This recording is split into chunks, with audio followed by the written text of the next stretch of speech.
एक भूतिया हवेली। कहानी तो ऐसी ही लगती है ना? लेकिन रुकिए, ये कहानी सिर्फ डर की नहीं है। ये कहानी है एक गहरे राज की, लालच की और एक माँ के ऐसे दर्द की जो दिल चीर दे। तो चलिए साथ मिलकर इस अनकही कहानी की परतों को खोलते हैं। और यहीं पर यह सवाल उठता है कि आखिर होता क्या है जब लालच डर पर इतना हावी हो जाए। सोचिए, एक हवेली है जिससे पूरा का पूरा गांव खौफ खाता है, लेकिन कुछ लोगों को उसमें डर नहीं बल्कि लाखों कमाने का एक सुनहरा मौका नजर आता है। तो कहानी हमें ले चलती है पूननपुर नाम के एक बेहद खूबसूरत गांव में। सब कुछ शांत, सब कुछ अच्छा, सिवाय एक चीज के। गांव के छोर पर खड़ी एक पुरानी हवेली, जिसके पास से गुजरने में भी लोगों की रूह कांपती थी। सब कहते थे कि वहां वो रहती है। और देखिए, गांव वालों का ये डर कोई हवा हवाई नहीं था। एक बार क्या हुआ, दो लोग बेचारे जोर के तूफान में फंस गए। बचने के लिए वो उसी हवेली में घुस गए और वहां उन्होंने देखा एक अजीब सी बूढ़ी औरत को जो एक कोने में बैठी बस कुछ बड़बड़ाए जा रही थी। वो दोनों इतना घबराए कि बाहर ओले पड़ रहे थे, लेकिन फिर भी जान बचाकर वहां से भागे। अब कहानी में एक नया मोड़ आता है। शहर से 4 लोग गांव में एंट्री मारते हैं, राजीव, रिया, रमन और प्रेम। और आते ही दावा ठोक देते हैं कि ये हवेली तो उनके पुरखों की है और वो इसे बेचने आए हैं। गांव वालों ने बहुत समझाया, बहुत डराया, पर उन्होंने तो सब कुछ हंसी में उड़ा दिया। बोले ये सब अंधविश्वास है।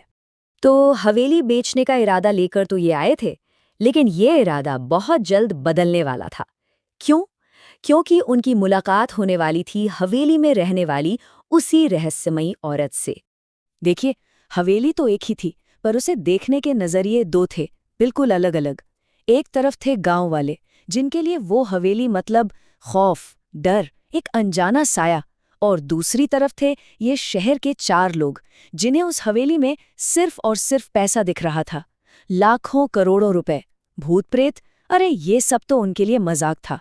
तो होता ये है कि जब ये चारों उस बूढ़ी औरत से हवेली के अंदर मिलते हैं, तो वो एक बात कहती है। वो कहती है कि वो एक खजाने की रखवाली कर रही है। बस एक शब्द, खजाना। और इसी एक शब्द ने उन चारों के दिमाग में डर को निकालकर लालच की ऐसी आग लगाई कि बस पूछिए मत। प्लान फौरन बदल गया। हवेली बेचना, अरे भूल जाइए। अब मिशन था खजाना ढूंढना। और तो और उन्होंने गांव वालों को भी हिस्सेदारी का लालच दे दिया। फिर क्या था, अगले ही दिन पूरी भीड़ हवेली पर टूट पड़ी। दीवारें तोड़ी जाने लगी, जमीन खोदी जाने लगी, एक एक कोना छान मारा गया। घंटों बीत गए, लेकिन कुछ हाथ नहीं लगा। सब थककर हारने लगे थे कि तभी एक आदमी की नजर हवेली के पीछे पड़े मलबे के ढेर पर गई। कुछ गड़बड़ लगी। मलबा हटाया गया और नीचे एक तहखाने की तरफ जाती सीढ़ियां थी। अब जाकर कहानी और भी ज्यादा रहस्यमयी हो गई थी। तो अब हम पहुंचते हैं कहानी के उस हिस्से में जहां खजाने की तलाश खत्म होती है। खजाना मिलता तो है, लेकिन वो ऐसा खजाना था जिसकी किसी ने सपने में भी कल्पना नहीं की होगी। अंधेरे और सीलन भरे उस तहखाने में मकड़ी के जालों के बीच उन्हें मिला एक भारी भरकम पुराना लोहे का संदूक। बड़ी मुश्किल से उसे बाहर लाया गया और जैसे ही उस बूढ़ी औरत ने उसे देखा, वो पागलों की तरह नाचने लगी, चिल्लाने लगी, मिल गया मेरा खजाना। सबकी आंखों में लालच चमक रहा था, पर जैसे ही वो संदूक खुला, सबकी चीख निकल गई, सबकी रूह कांप गई। अंदर सोना, चांदी, हीरे जवाहरात नहीं थे। अंदर था एक नन्हे से बच्चे का कंकाल। खजाने की वो पूरी की पूरी तलाश एक भयानक सच पर आकर ठहर गई। और इसी खौफनाक खोज ने हवेली के सारे राज खोलकर रख दिए। पहली बार उस बूढ़ी औरत ने, जिसका असली नाम गौरी था, अपनी जुबान खोली और दशकों से अपने सीने में दफन एक दर्दनाक कहानी को बयां किया। ये कोई भूत प्रेत की कहानी नहीं थी। ये कहानी थी गौरी नाम की एक माँ की। गौरी ने एक बेटी को जन्म दिया था, लेकिन उसके पति और ससुर को बेटा चाहिए था। उन्होंने बेटी को अपनाने से इनकार कर दिया। बेटे की चाहत में गौरी का पति इतना अंधा हो गया कि वो एक तांत्रिक के बहकावे में आ गया, जिसने अपनी ही बेटी की बलि देने को कहा। और फिर उसी तहखाने में उस बेरहम बाप ने अपनी मासूम बच्ची की हत्या कर दी। जब गौरी ने ये देखा तो वो टूट गई, पागल हो गई। गुस्से और दर्द में उसने चाकू उठाया और अपने पति, ससुर और हर उस नौकर को मार डाला जो ये सब चुपचाप देखते रहे। और फिर उसने अपनी बेटी के शव को उस संदूक में रख दिया। उसका दिमाग अब काम नहीं कर रहा था। उसके लिए अब वो बच्ची का शव नहीं, बल्कि उसका अनमोल छिपा हुआ खजाना थी।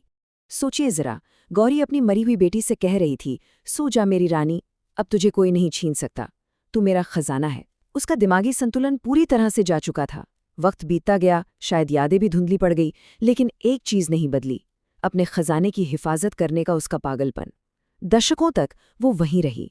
तो अब जब ये सारा सच सबके सामने आ चुका था, तो आगे क्या हुआ? कहानी अपने अंजाम तक कैसे पहुंची? हुआ ये कि गुस्से और झल्लाहट में राजीव ने उस संदूक को लात मार दी। बस यही वो पल था जब गौरी का सोया हुआ गुस्सा फिर जाग गया। वो एक माँ थी और कोई उसके खजाने का अपमान करे ये वो बर्दाश्त नहीं कर सकती थी। वो चीखती हुई हवेली के अंदर भागी और अचानक पूरी हवेली एक जाल में बदल गई। गौरी ने सालों से वहां जाल बिछा रखे थे। कोई अचानक खुले गड्ढे में जा गिरा तो कोई चूहों से भरे कमरे में कैद हो गया। इसी अफरा तफरी के बीच पुलिस भी आ पहुंची और जब उन्होंने कागजात मांगे तो एक और बड़ा सच सामने आया।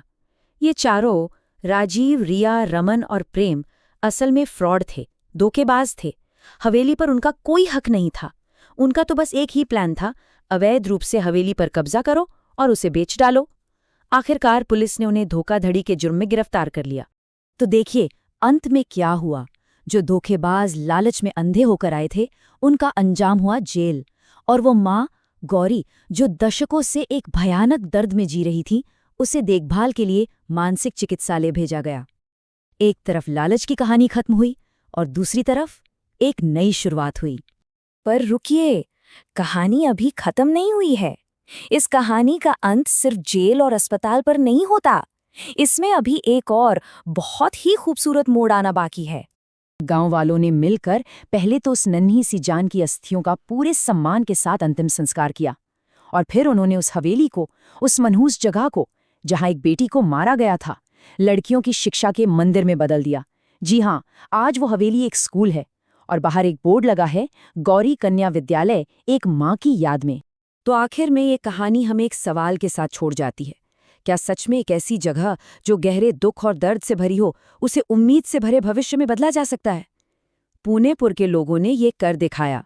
उन्होंने साबित किया कि जहां एक बेटी की जान ली गई थी, वहीं हजारों बेटियों की जिंदगी